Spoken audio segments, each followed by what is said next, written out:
Well, thank you so much. With that, we move on to Mr. Andreas Winter, co-CEO of Swedish Neutral. My brother is a great speaker.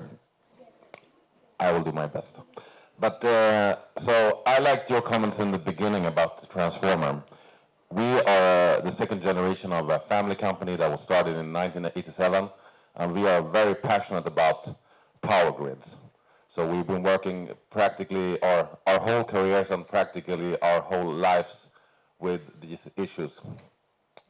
And one of the things, if you come back to the transformer, which is becoming more important for different reasons, but you have a special point on the power transformer, which is called the neutral. This is why our company is called Swedish Neutral. Also, Sweden is a neutral country, as you know, so it's a play with words. So, and co-CEO, that's, I don't know if anybody has come across that title, or I read about it in a magazine in Silicon Valley, actually. And when we were taking over the company, I'm the older brother and he's the younger brother. So naturally it should be me who makes the decisions, but that's not how it works, because he doesn't take any orders from me and I don't take any orders from him. So we came up with a solution. So coming back to what we do, I believe, you know, there's a lot of exciting things happening with smart grids. And smart grids has been spoken about for a long time, and many good things have happened. But it's also very, very important not to forget about the fundamentals. And this point on the transformer, the neutral point, if you use that for its full potential, you can achieve fantastic things. And I think it's very exciting to work the last few 5-10 years in this business, because it's a much bigger focus on this business of the distribution grids. Because the society is requiring uninterrupted power supply. That's one thing. So outages are not acceptable. That's what we can say.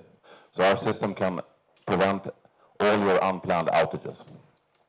That's a very important point.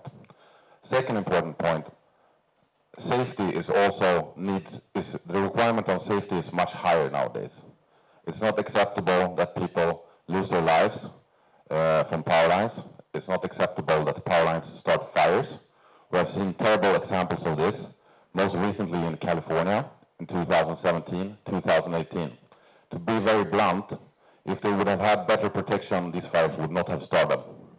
In Australia, they had the same type of problem in 2009. It was called Black Saturday in the state of Victoria. It killed almost 200 people, caused damages for billions of dollars. The result of this is that they understood they need better protection. So they did a world championship of wall protection. The end result of this was that the only protection system that can actually prevent fires is our system. So they are made it into the law, and they are rolling out this technology. They're in the last tranche of 3 tranches right now. When you look into protection, going into some detail, there's 3 basic fundamental requirements. The protection needs to be sensitive enough. That means that it needs to be able to detect what is called high impedance faults. Most traditional protection cannot detect high impedance faults. This is a very controversial thing to say, but I'm going to say it anyway. These are difficult faults. That could be a wire on the ground, a tree on the line. That has impedance above what traditional protection can detect. Our system is roughly 25 times more sensitive than any traditional protection. So we see the high impedance faults. That's been a problem that's been very difficult to solve, and we have solved it. Second benchmark of protection is speed, because first you need to detect, otherwise you can't protect. But once you have seen the fault, you need to do something. And we take away the fault current that goes through a human being or into the ground faster than anybody else, within 60 milliseconds. If you come back to the risk of fire, which is a big theme in many countries, ignition happens after 85 milliseconds. If you go back to traditional protection systems, if they detect a fault, they trip a breaker. That will take you minimum 100 milliseconds, so you will trip after the fire. So, again, the fundamentals are important. We have grids. Microgrids are coming. That's a good thing. That's a part of the solution for sure. But I believe for many years to come, we will still have also centralized generation and transmission and distribution grids. So we need to have proper protection for these grids and reliable power.